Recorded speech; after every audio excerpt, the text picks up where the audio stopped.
cautiously go back to your own emotions, but don't mess it up with your shtick.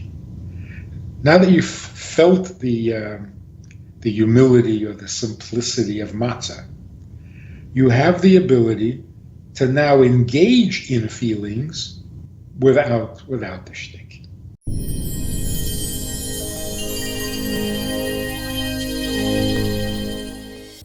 Hello, Rabbi Manis Friedman. Thank God it's Tuesday. Thank God it's Tuesday. How was your Passover? Wonderful, wonderful. Pleasant, relaxed, inspired. It was very nice. How was yours? Wonderful until the very last day. I was crying a little bit during the meal of Mashiach when Mashiach didn't show up. It's worth a tear or two. Well, hopefully. I'm very hopeful that in the next 49 days, something will take place, something wonderful what we're expecting. But I think the most important thing is to understand what is this that the Jewish people are doing for the 49 days, starting with the second night of Passover, and counting Omers. What's an Omer? And what does it really, really mean? And what are we trying to accomplish? So there's a lot of questions that I have, and hopefully we'll be able to understand what these 49 days mean and what are the Jewish people so busy with counting these Omers. What is it all about? Very good questions.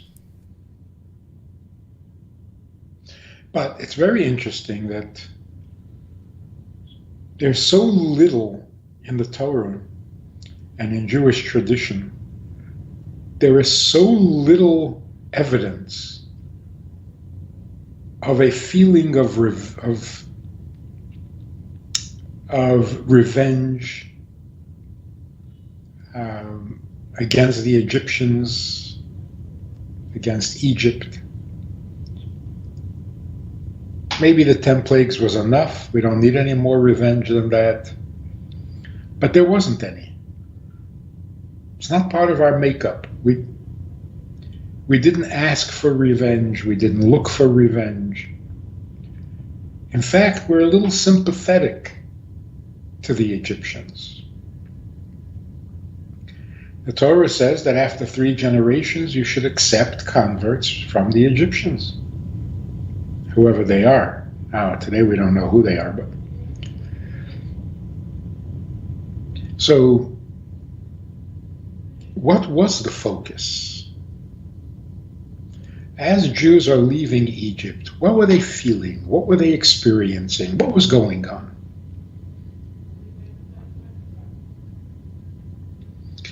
So the Torah says, "U'bnei Yisrael yetzim biyad Roma." The Jews left Egypt with their heads held high.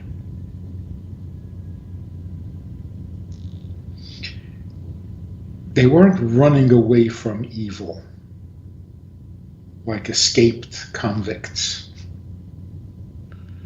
They went out proudly, which means not that they felt superior to the Egyptians. They went out proudly means they went out with a purpose. They were on their way to something.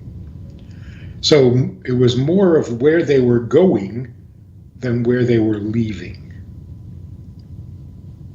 So of course, we thank God every single day, not only on Pesach, for taking us out of Egypt and so on, but really the emphasis is, you gave us something to replace Egypt. It wasn't just getting away into chaos, into anarchy, into retirement. You gave us someplace to go. Because if you simply free a bunch of slaves with no place to go, it's not a complete blessing. So it's when we left Egypt, we were on our way. That's why we started counting the days. 49 days from the time we left Egypt, and then on the 50th day we received the Torah. So the Jews were already anticipating the receiving of the Torah the day they left Egypt. Maybe even before. They knew where they were going, what they were going to. So what are these 49 days? Well, we have 7 emotions. Each emotion contains the other 6. So, for example, you have kindness. Kindness can exist in a pure form, which we would call kindness in kindness, or it can be judgment in kindness, like tough love. It's kindness, but it's expressed in a form of judgment. You can have compassion within kindness. You can have perseverance in kindness. So each of the emotions is itself an emotion, the pure form, and then as it contains the other 6. So basically you have 7 times 7. 7 emotions, each one made up of 7. Those are the 49 days, or 7 weeks. Each week is a different emotion. And it takes a whole week because each day of the week is a different aspect of that emotion. So basically what it is an emotional preparation for receiving the Torah. But what does that mean, to be emotionally prepared? It doesn't mean if you're not kind, you should develop kindness. If you're not strong, you should develop some strength. If you're not compassionate, you should develop compassion. Now, that takes much more than a week. That may take a lifetime, and you may never even succeed. No, what we're doing is something very, very different. See, the whole idea of Pesach is to get rid of arrogance. Because bread that rises represents arrogance, puffed up. Matzah that doesn't rise represents humility. Just basic bread, flour, and water. No puffing. No hot air. So on the first night of Pesach, when we eat the matzah, we achieve this level of complete humility. No arrogance. No me. No shtick. Just the reality. The simple, bare truth. At that moment, you are left without any feelings. Because all feelings have a little shtick to them, you know? Like you give somebody a compliment and it's so kind of you. But then you're sitting there waiting for a return compliment, like, hello, I just gave you a compliment. So is it real? Is it true? Is it pure? Is it... Nah, there's always a little something. It's like the brilliant insight into you're not allowed to talk badly about people. Part of that commandment is you're not allowed to compliment a person to someone who is going to criticize him. That is so brilliant. I don't like a certain individual, but I'm not going to talk bad about him because I'm a big tzaddik. I will give him compliments to his enemies because I know that once I start the conversation, all the negative will come out. So here I am giving compliments, but what I'm really after. So there's always some shtick, right? So on that first night of Pesach, no emotions. Because if you have no agenda, if you have no shtick, you have no feelings. By the second night, we start bringing back the emotions. Slowly. You are capable of kindness, obviously, or you're not a human being. But before Pesach, the kindness had accumulated some toxic negativity, some not so nice things. The me, the arrogance, ruins it. Now that we've had this humility of the first night, now we can try to bring back some kindness, but this time without the arrogance. Pesachtik, chametz free. So now that you've experienced freedom from the me monster, now try to be kind, but without the monster. Don't let it ruin your kindness. So you practice for a week all aspects of kindness without the arrogance. Next week, you try discipline without arrogance. The third week, compassion without arrogance, and so on. So it's not like you're trying to develop. Oh, can you please do all 7 weeks? What do we get on the 4th, 5th, 6th, and 7th? Okay, the fourth is perseverance. Like almost like a loyalty to kindness. Don't wait for the kindness to bubble up and inspire you. Pursue the kindness out of commitment, out of devotion, out of persevering. So you don't wait for the kindness to inspire you, you pursue kindness. That's the fourth attribute. The fifth attribute is, it's not me being kind to you, it's your right. You deserve the kindness. So really, it's coming from you, not from me. I'm simply treating you the way you deserve to be treated. So it's almost it's coming from you, not from me. So there's a complete humility. I'm not even being kind, I'm just doing the right thing. That's the fifth. The sixth is what's called yesod, the foundation. It's not about me, and it's not about you. It's just the right thing. You gotta eat, you gotta be a mensch. So the kindness is not inspired, holy, angelic. It just is what it is. It's fundamental. Kindness is life itself. Not because I'm great, not because you're great, but because kindness is right.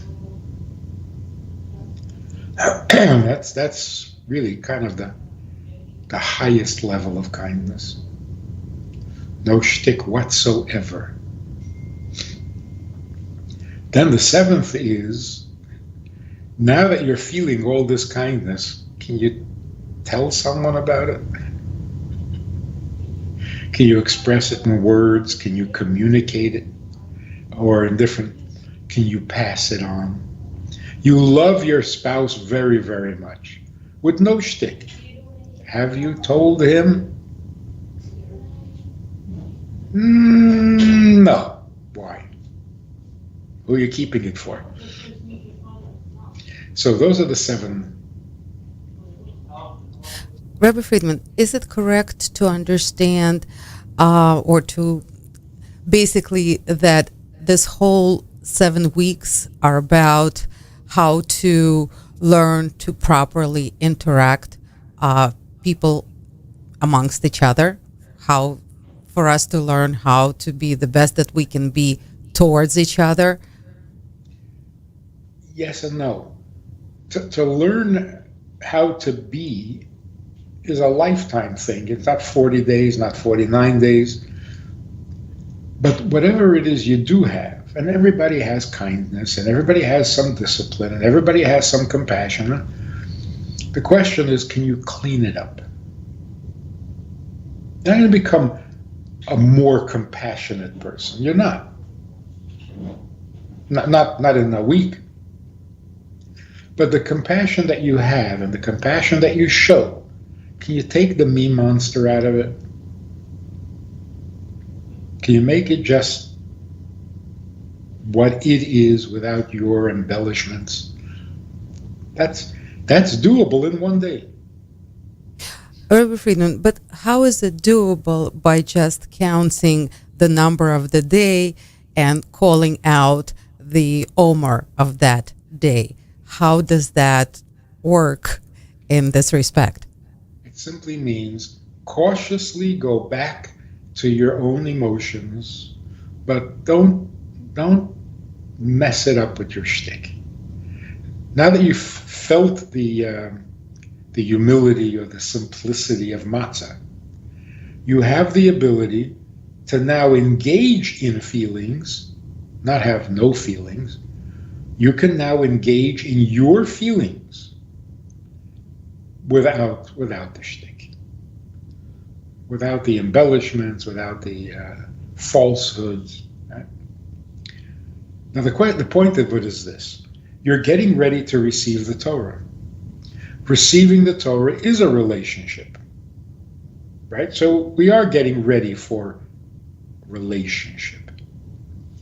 But you would think, at least spiritually, on the first night of Pesach, you have complete humility. Why not leave it that way? Why not come to the receiving of the Torah with no feelings, with no opinion, just complete humility? Yes, God, whatever you want. Of course, that can also be with shtick. Whatever you want, as long as I'm in a good mood. When I'm in a bad mood, no. So, but let's say we could do that honestly. I don't care. I have no opinion. I have no feelings. God's world, His way, and that's it. What do I have to get complicated for? No feelings, no opinions, just whatever He wants. See, that's not a relationship. That's not a relationship. So the husband who says to his wife, in answer to every question and to whatever you want. That's not a relationship. To do whatever I want, I don't need you. This young boy, a teenage boy, went to camp. He was a conservative member in the conservative temple. He went to the camp that they have. And for the first time in his life, he experienced Shabbat. Because in camp, they really do Shabbat. Whatever. When he came home, he made himself an appointment with his rabbi. And he sat at the appointment and he said to the rabbi, How do I keep Shomer Shabbat? And the rabbi said, well, it's a special day and you do whatever feels meaningful to you. The boy was not a bad boy, he was not a disrespectful boy, but that answer really shocked him. And he said to the rabbi, you're telling me to do whatever I think I should do? I do that all the time. What are you getting paid for? To tell me that I can do whatever I want? Oh, this is a good living.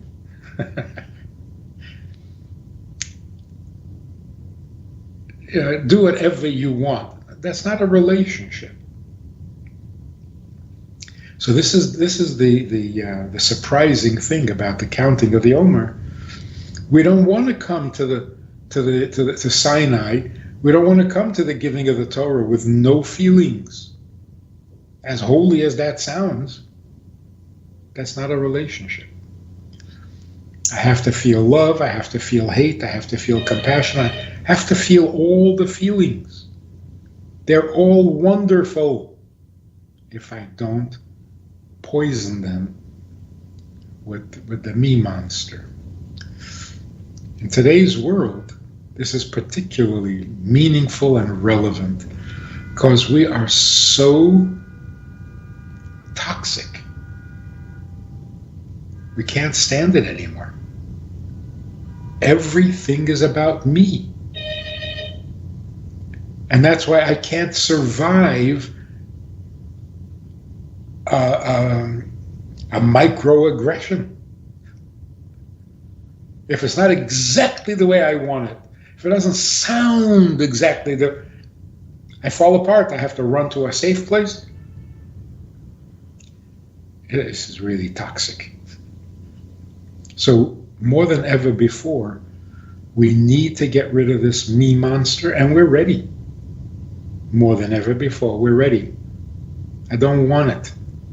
Tell me what's right, tell me what's good, and I will pursue it with my emotions. Because there's nothing wrong with emotion as long as you don't poison it. So, Rabbi Friedman, is it fair to say that we are made out of emotions? We had this conversation a while back. So it seems like 7 times 7 is what we made up of. What relationship is made up of? Every emotion is meant for someone other than me. I'm not meant to be kind to myself. I'm not meant to be compassionate to myself. I'm not meant to be devoted to myself. All emotions are bridges that enable us to make contact with someone other than self, which means a relationship. So intellect doesn't involve another person. I don't think for others. I don't think in order to be connected to others. I think because that's my thing. But emotions, not for me. Emotions are meant to connect me to someone else. So there are 7 threads, there are 7 ropes that I can connect myself to you with. But if I poison it, then it becomes about me again.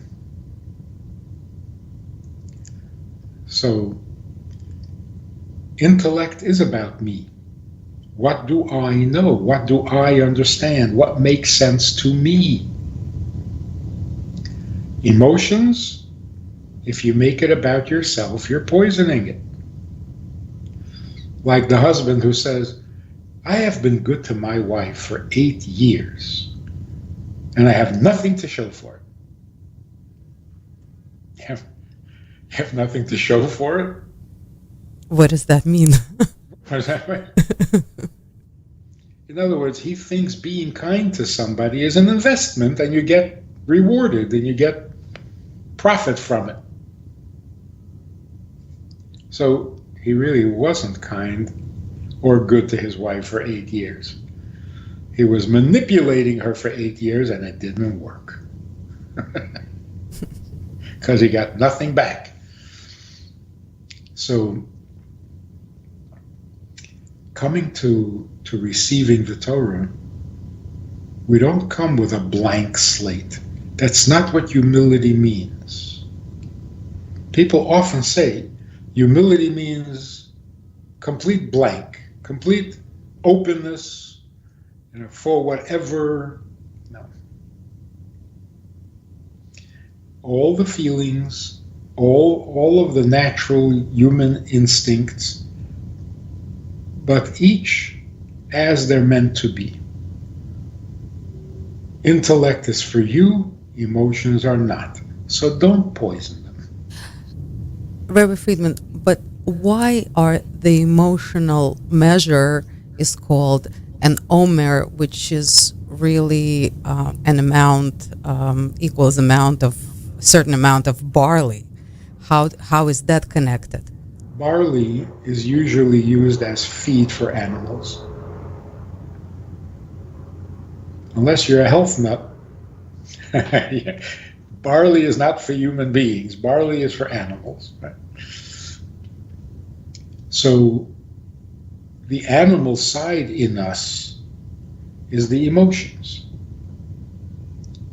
Because when it comes to intellect, we're not the same as animals at all.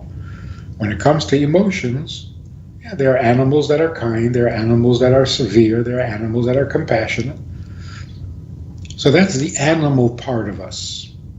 So bringing the Omer, bringing the animal feed, was to strengthen our animal side or emotional side. But not strengthen it by developing kindness you've never had before. That's a big job. All we're doing is maintaining the humility that we achieved on Pesach. The matzah. Continue the matzah effect.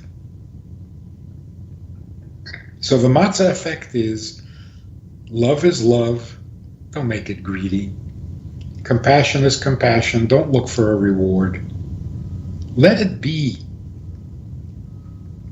Let it be what it is.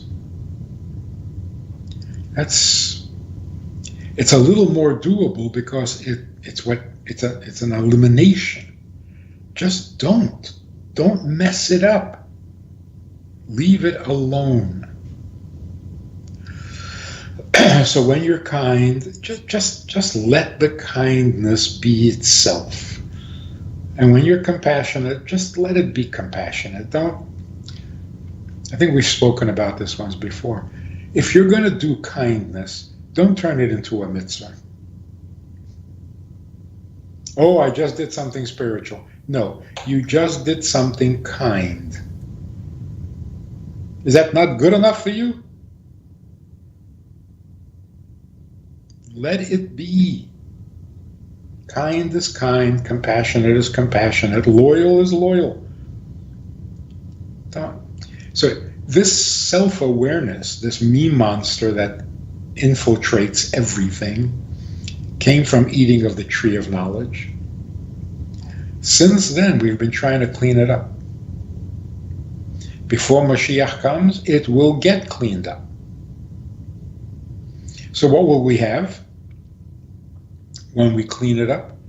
We will have kindness without shtick. We will have discipline without shtick. We'll have compassion without shtick. Just get that tree of knowledge out. But don't get rid of your emotions.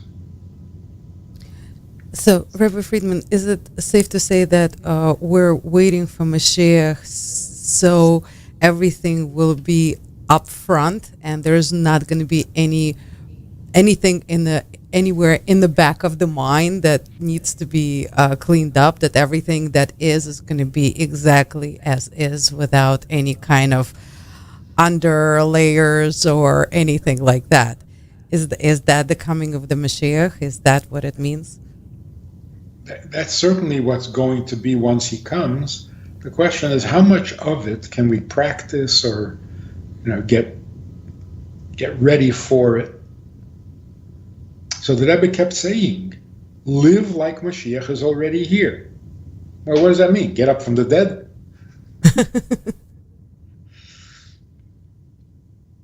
It means, imagine that we hadn't eaten from the tree of knowledge and that not everything has to be about you. So if you think this song is about you, every song is about you. You haven't cleaned up the tree of knowledge. Don't impose the me monster into everything. Let things be authentic. That's what the Baal Shem Tov loved about the unlearned, the simple. The guy who comes to shul, he doesn't know why, he doesn't know what he's saying in the Siddur, he doesn't read Hebrew very well, but it's what a Jew does, so he does it. There's something very honest about that. Artless, I think is the word. No shtick.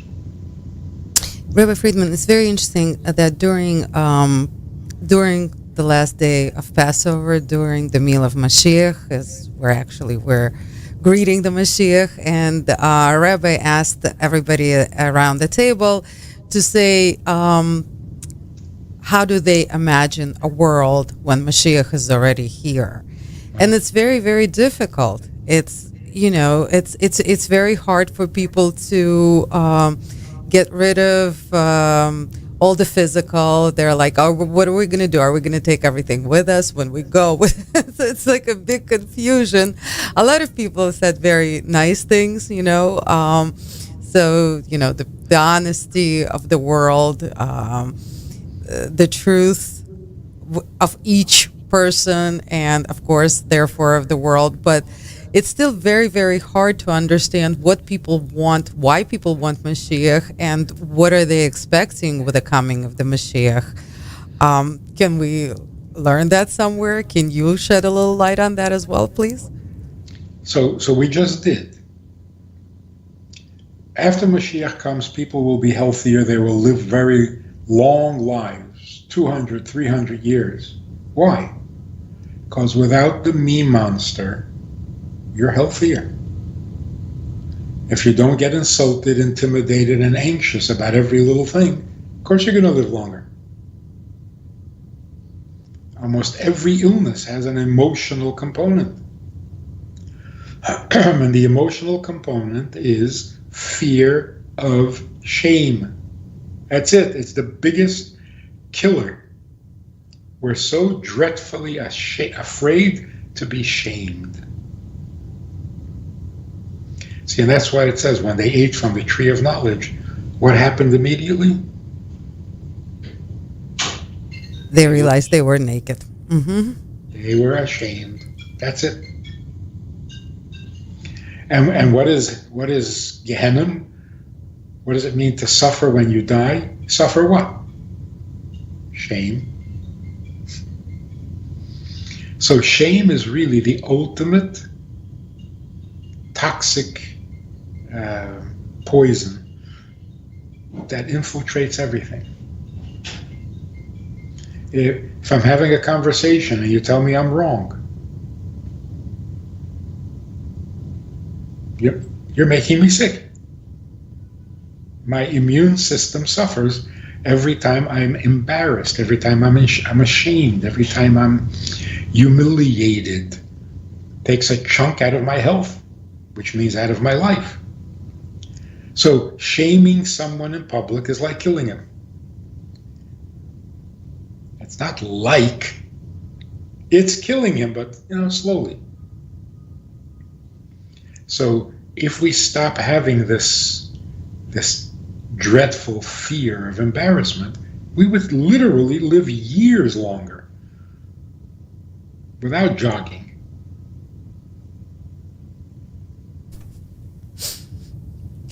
Is it possible to get rid of shame while we're still here, while Mashiach is not here? Yeah. In fact, it's necessary. We have to do that in preparation for Mashiach. How do we do that? At the very least, we have to be sickened by its presence. I think most people today don't want to be selfish. They don't want to be.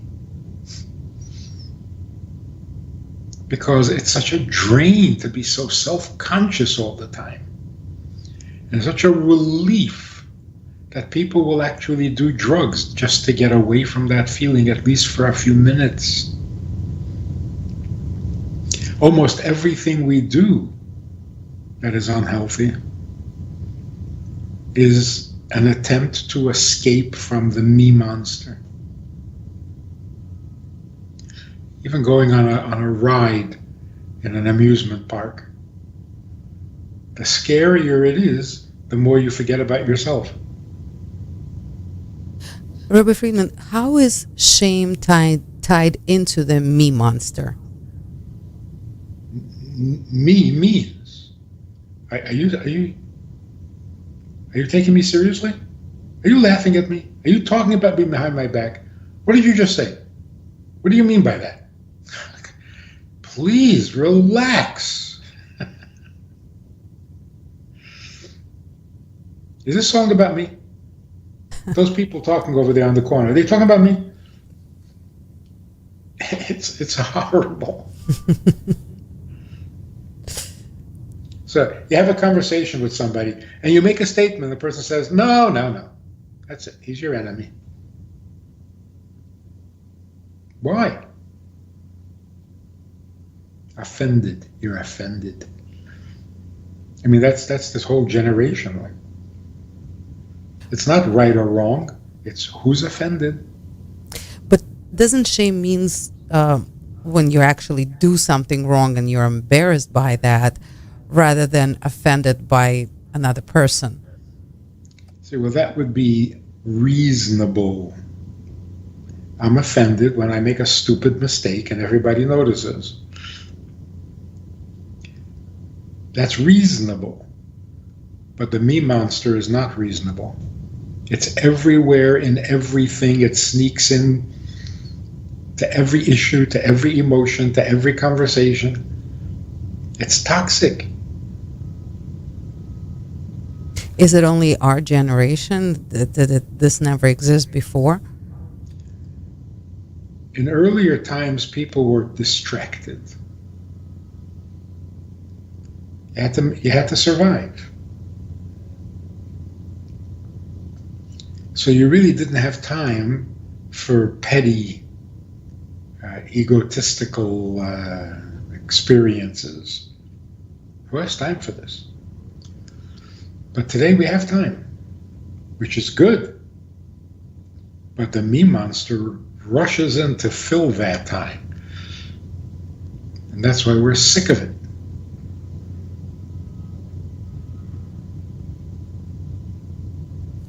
A very common.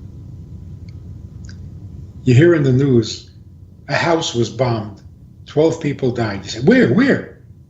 Oh, not my neighborhood. Oh, okay. As long as it doesn't involve me.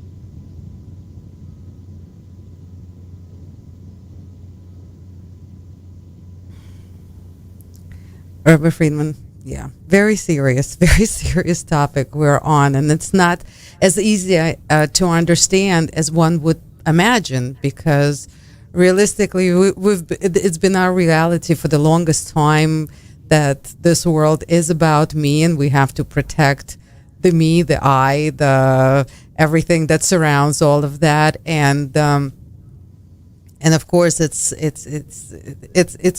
a lot to work on. But I think we have been working on it. I think this last couple of years, we've been forced to get a little bit more outside of ourselves, and I'm grateful for that. Yes, and in some way, the pandemic,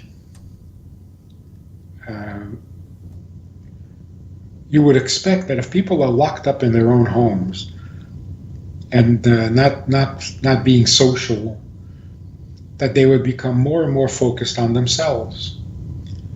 The exact opposite happened. Forced to be alone has made us think of others more. But you got a little surprising.